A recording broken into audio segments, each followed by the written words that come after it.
Hello, everyone. Welcome to our conversation session.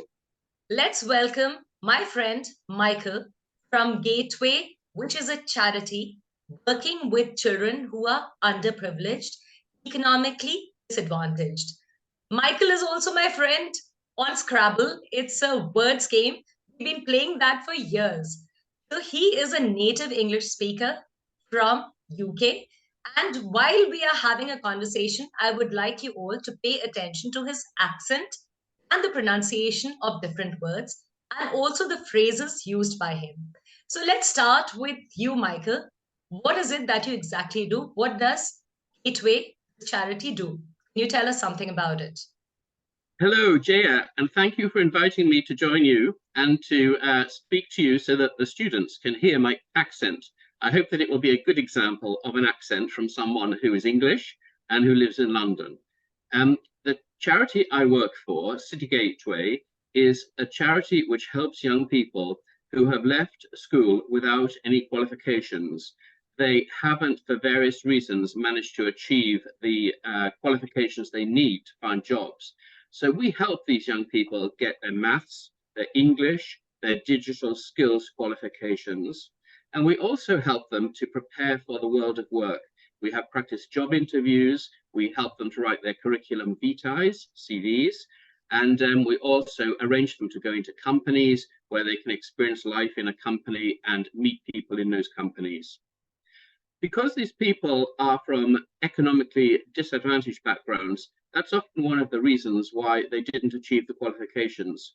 Or it could have been that they were involved with gangs or criminal activities, and we're trying to help them to change their life and get them on the right track. Could be that they come from families where there's ill health or where there's unemployment in the family, or often it's because they come from other countries and they have moved to England with their families because they're refugees and because they haven't been able to learn the language as well as they could. That's one of the reasons why they haven't obtained the qualifications yet.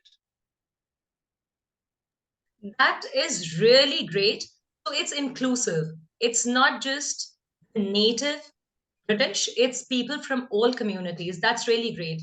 So I was wondering when you said you teach them English, maths, computers, English, do the people from UK also need to learn English? Or are you talking about the different communities that we have here? Well, the area where our charity is based is in London, and it is the population in that area is the highest Asian population in the whole of the UK. Most of the Asian people are from families that were originally from Bangladesh, but we also have families from India, we have families from Pakistan, and we have families who are African British who have come from African countries like Nigeria, Uganda, Ghana. So one of the reasons they have struggled is because English is not the first language which was spoken by their families in their homes. So we're helping them.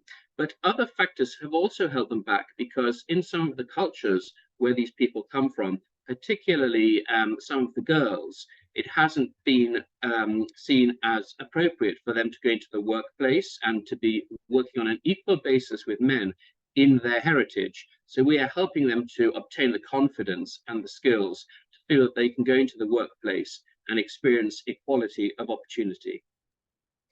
That's amazing because here in Asia, we are also focusing on women and the girl child. In our country, India, there's a lot of emphasis on really educating the girls because that is how you change the society and the mindset. Okay, now I would like to move back to the English factor. So, English is a global language. Everyone wants to learn English. How important do you think it is for us, for everyone to know English? Is it something that everyone in the world should know? What do you feel? I think it's very important. I feel that English is the global language, partly because of the extent to which English was spoken in countries which had British influence, like India and lots of countries in Africa and Asia, but also because of the influence of the United States as one of the global superpowers and the way that English is used by Americans throughout the world. Because of this establishment of English in filmmaking, in literature, I feel that the predominance of English in the world as a whole means that it's a very useful skill for people to have. And one of the great benefits of growing up in India is English is so widely spoken, and Indians speak English with such fluency and so well that it's something that is very